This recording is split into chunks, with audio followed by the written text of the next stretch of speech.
Hello, good morning, good afternoon, good evening, everyone around the world. My name is Tomas Garza, and I am the host of this show, A Course in Miracles 365, Awakening to Love. And I'm happy to bring this program here to you today. So wherever you're joining me from, welcome. Whether this is the first time you've joined me here on the broadcast, or whether you are a regular, if you are, welcome back. You'll know that we've been discussing some real heavy hitting ideas.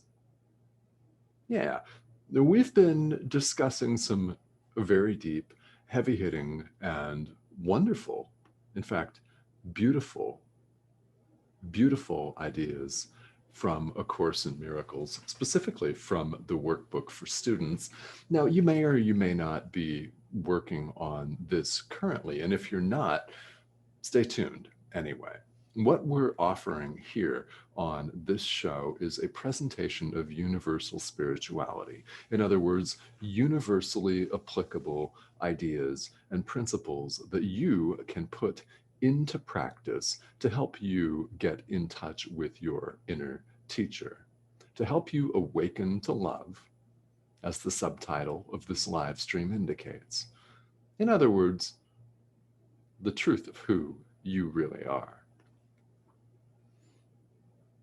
All right. So let's start today. Before we launch into the workbook idea, I want to invite you to say hello here in the comments, whether you're catching me live on Enlightened World Network or whether you are catching me on the replay. Doesn't matter. Just stop in, say hello. If you have any questions or comments, I'm happy to address those. And this is a really wonderful place to have a live discussion. Or if you're catching it on the replay, people will go back and look at your comments. And you just never know, if you have a question about your own spiritual practice, and I might be of help in answering that, I invite you to consider typing that out and asking that, because you never know who else you're going to help here in the world. This is a globally broadcast live stream, so there could be someone whom you will never meet in this lifetime who would really, really benefit, because they might have the exact same question as you, and will be deeply grateful that you typed it out and asked it.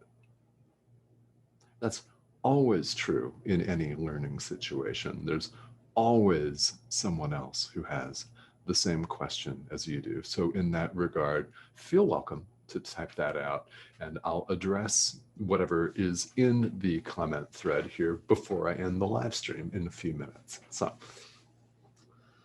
all right, the profound idea for the day. Well, they're all profound. Today's profound idea is lesson 128 in the workbook for students. So if you're following along, the idea for today is: the world I see holds nothing that I want. That should resonate on a really deep level. Why? Because deep down, we all know that it is true. The world I see holds nothing that I want. Now, the ego voice loves to chime in right now. That little voice saying, no, that's not, I want this, I want that, I want a new car, I want a new dishwasher, I want to have more time where I can go plant flowers or take a nap or watch Netflix. I want this, I want that, I want more money. Yeah, I want a slimmer, trimmer physical body. I mean, the list can go on and on and on. What we're talking about here in this workbook, what we're talking about in A Course in Miracles, is what we really want. Peace, true, lasting peace, happiness, joy, connection, limitlessness, love. That's deep down what each of us wants. So it's worth asking the question, what are we all doing? Because we are all doing it. What are we all doing chasing after trinkets, shiny objects, and totally replaceable things in this world? What are we doing? Why are we doing it? Well, let's start with the why. We're doing it because we're conditioned to do it. Through no fault of our own, we acquire from a very young age our cultures, our society's conditioning, value system, in other words, value judgment system, yeah, mores, customs. We're told what to think. If we think something else, we're scorned, punished, maybe. And everyone is susceptible to this conditioning here in the world. It's the way the world operates. So it's not your school's fault that you turned out the way you did, nor your parents' fault, nor anyone's fault. This is just the human condition here in the world.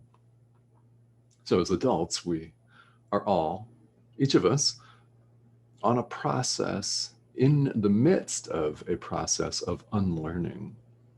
You have heard, no doubt, that spirituality is a process of unlearning. This is what we're talking about here. It's reconditioning ourselves. It's training our minds. It's allowing the truth of who we really are to dawn instead of all of the drama that we've imposed in place of that. And we get quite attached to all that drama, don't we? We get all attached to these shiny objects. Yeah, the new car, the hotter new romantic fling, yeah, the better wine, yeah, the tasty, expensive candlelight meal with your hot date, things like that. So it can seem radical, which it is, quite by design. Think of the author of A Course in Miracles, Jesus, the ultimate radical iconoclast. Oh, yeah, yes, most definitely. So here we have a presentation of a very different thought system. A Course in Miracles is a very different thought system than the world. And it can be quite shocking to the ego to hear and to entertain the idea that the world I see holds nothing that I want. Everything in this world, everything, including the physical body, is impermanent. In truth, truth is in fact absolute.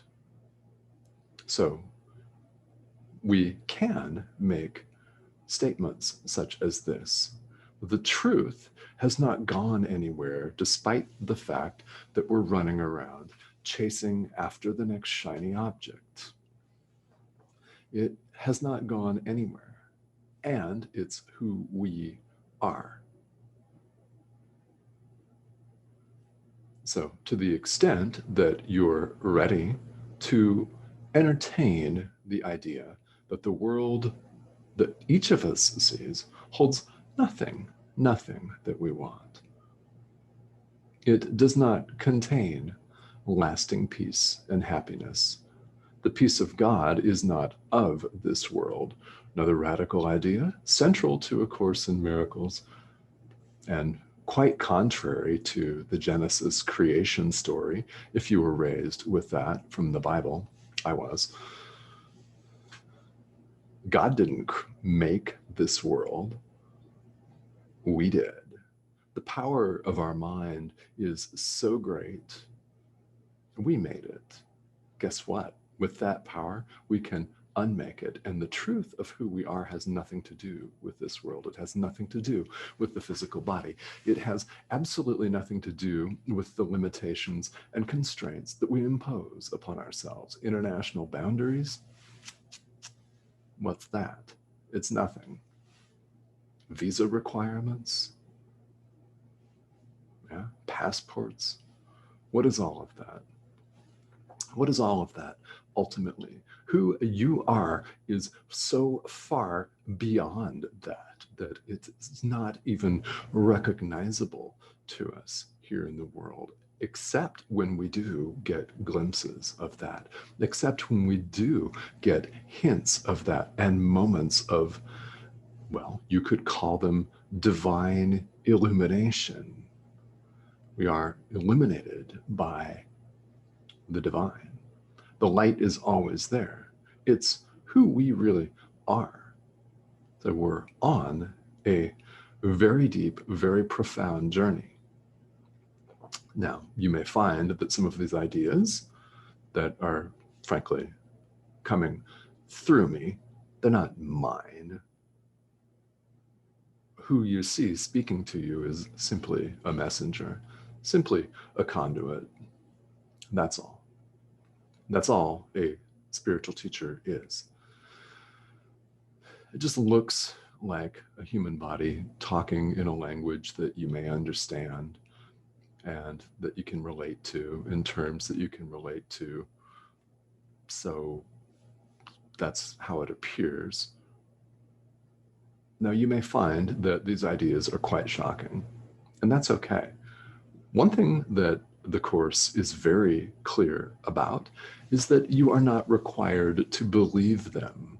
Isn't that exciting? I mean, that should be really, really a relief, isn't it? And a liberation, because we have so much in this world. Part of this conditioning that I've been talking about is that we have things drilled into our heads, and repetition of drivel, nonsense, nothingness, and fear.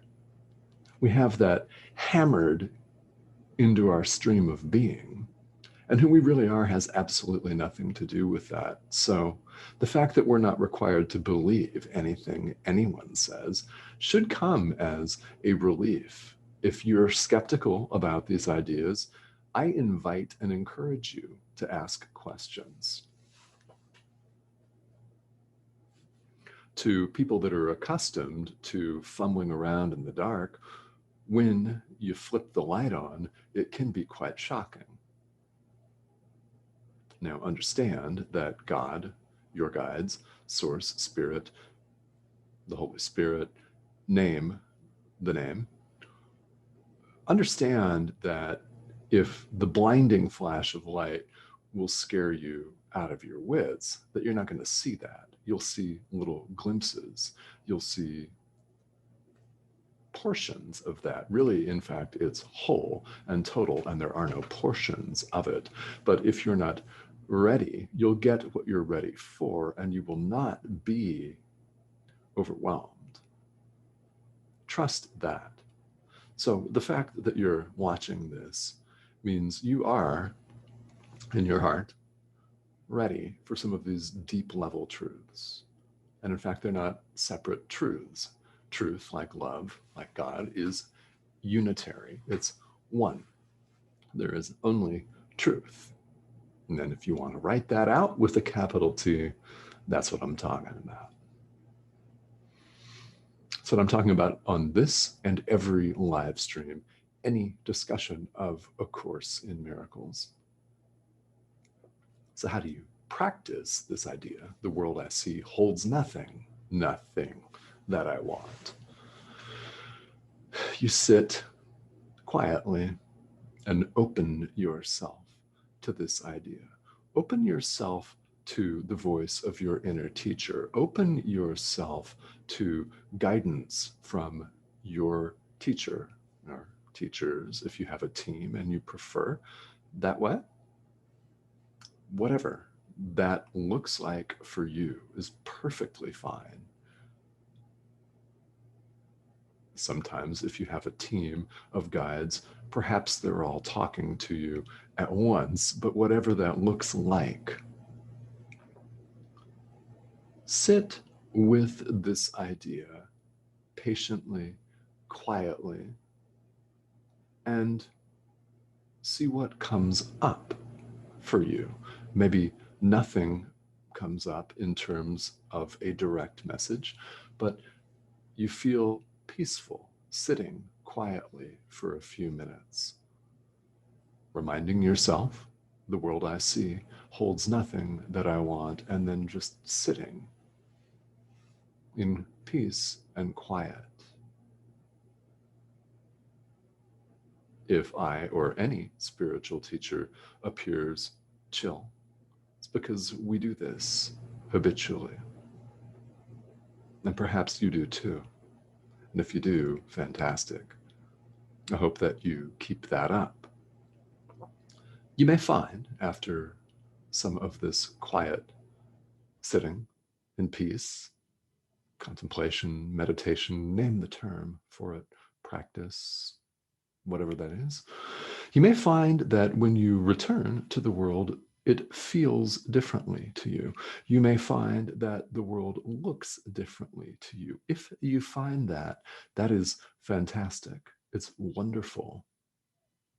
Your attachment to all the trinkets, all the goods, all the shiny objects is beginning to loosen. In other words, you're beginning to awaken to the truth of who you really are. And I hope sincerely, with all my heart, that you will enter this path. And if you're on it right now, that you will continue to walk it. Because what happens along the way is you begin to get more frequent glimpses of the light that simply is, the truth of who we really are, that lies far beyond anything in the world. And there's no distance involved because it is who we really are. All right, Stephanie, good morning. How are you? I'm checking the comments here on Enlightened World Network. And Stephanie is joining us from Green Valley, Arizona here. And that is south of Tucson. Very, very beautiful area. Yeah, if you're familiar with it, thank you so much for tuning in here. If any of you has any questions at all, these are very profound ideas. They can be quite shocking, and the Course intends that there are no accidents, there's no mistake. Some of us need to have our ego voice shocked and on the run before it will begin the process of letting go of everything that we identify with in the world. We identify with, right, nationalities, we identify with a gender, we identify as this, as that, as a certain occupation, as a man, woman, as middle-aged, as perpetually youthful. I don't know. There are millions and millions and millions of adjectives in any language that attempt to describe this world. Well, who we are is not of this world. So I know that you deep down in your heart know and recognize that. Each of us does. The question is, are we ready to accept that idea? And I do hope that you may be ready to accept this and all of the Course ideas today. All right, so thank you so much for joining me. We're continuing to go through the workbook for students, and I'm going to be back right here tomorrow. In fact, at the same time here on Enlightened World Network. We'll continue with a couple of other very profound ideas. And where we're going in the workbook is that beyond this world is something that I do want, and that's what we're talking about here. So in conclusion here, I just want to wrap up with a couple of comments that I put here in the written comment thread. And that is that All of these things that we crave and chase after in the world are delays. They only serve to delay the inevitability of our return, if you want to call it a return, our awakening, our reawakening to love. You want to call it enlightenment or ascension, feel free, pick your term.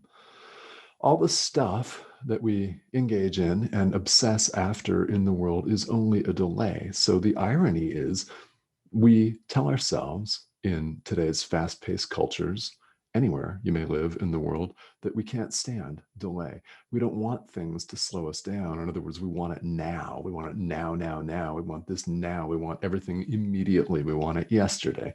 We want it now. We're very impatient. And yet what we're doing is we're delaying ourselves tremendously.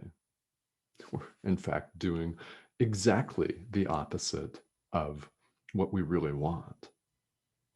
And it takes training your mind to accept and acknowledge that beyond this world, there is a world that I really want, which we'll get to in the workbook. All right, so Stephanie, I want to read your comment here before we go. Thank you for leaving this. Ah, yes. When asking this question, what comes to me is sunlight, plant life, community versus things. Yeah, how does this relate? Yeah, I love it. Yeah, things. I mean, we get obsessed about things. Now, there's a lot of things that are beautiful in the world, like Arizona. That's what Stephanie and I say. I'm from Phoenix. So there are a lot of places and things, so we can get attached to that nonetheless, can we not? We can identify with a place. I'm from Arizona. I'm from Texas. I'm from England. Yeah, I'm from Australia. We can get attached to really anything because the ego will try to get us to identify with anything other than who we really are. Now, here's what I think about nature is that even though we made this world and ultimately, radical idea from A Course in Miracles, nothing in it is real, we can use what we see in the world for our awakening. This is how personally I see nature and big cactus, big saguaro cactus and sunlight and the expanse of the desert air. Yeah, you know what I'm talking about, right? And the mountains, or if you live by the ocean, just the largeness of the sea and the waves. Yeah, we can use all of this to remind us of the truth of who we really are. In fact, that's what it's all here for. That's what we as people are here for, is to remind one another of the truth of who we really are. This is why A Course in Miracles places such a tremendous emphasis on forgiveness. We're all here to help each other. I mean, Ram Dass puts it quite famously, we're all just walking each other home. That's exactly what's going on here. Exactly. And everything that we see can be used as raw material for awakening. We can love things without believing in their ultimate existence. Yeah. It's a way of viewing it that we can attenuate ourselves to, that we can practice so that we're able to use the beautiful sunlight as a tool for our awakening. We're able to extend gratitude for it, and it reminds us of who we really are. Everything in the world is symbolic. The language that we use is symbolic. Think about it. A language is just, it's an accumulation of sounds. Really, it's an accumulation of sounds that we've all gotten together and labeled as English or Spanish or French or whatever that is. And we've agreed on the meaning of these sounds, and they're symbols, aren't they? They represent the thing that we talk about. They're not the thing itself. Everything in this world can be viewed as a gift. In fact, that takes a lot of practice to get there. That's another reason why spirituality emphasizes things like practice, like love. And it's why A Course in Miracles is so heavily focused on forgiveness. So yes, wonderful, wonderful question. Thank you for asking that and typing that in there. Now, if any of you has any other questions or comments that you'd like to make, say hello, anything like that, drop that in the comment thread, and I will look at them here throughout the day. So I want to thank all of